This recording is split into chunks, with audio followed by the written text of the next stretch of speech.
வணக்கம். தேனான வார்த்தை, தவிட்டாத பேச்சு, தெளிவான சிந்தனை, ஓயாத உழைப்பு, குன்றாத கொள்கை பிடிப்பு, வற்றாத தமிழ் பற்று என்று வாழ்ந்த பெருந்தகை பேரறிஞர் அண்ணா. இந்த தமிழ் சமூகத்தில் எத்தனையோ தலைவர்கள் வாழ்ந்திருந்தாலும் தமிழுக்காகவும், தமிழர் நலனுக்காகவும், தமிழர் பாதுகாப்புக்காகவும், தமிழ்நாட்டிற்காகவும் வாழ்ந்த தலைவர் பேரறிஞர் அண்ணா.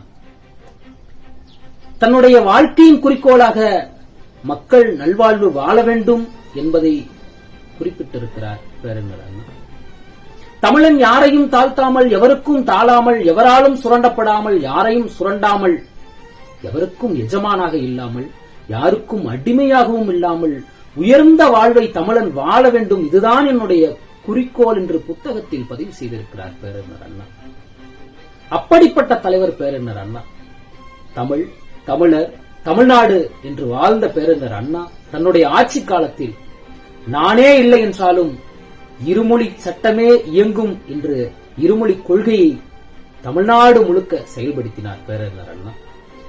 சாதி, மதம், இனம், மொழி என அனைத்திற்கும் கடந்து சுயமரியாதை திருமணத்திற்கு சட்டம் கொண்டு வந்தார் பேரறிஞர் அண்ணா. சென்னை மாகாணம், மெட்ராஸ் மாகாணம் என்று இருந்ததை தமிழ்நாடு என பெயர் சூட்டிய பெருந்தகை பேரறிஞர் அண்ணா. அன்றைக்கு மட்டுமல்ல, இன்றைக்கும் தேவையான ஒரு தலைவர் பேரறிஞர் அண்ணா.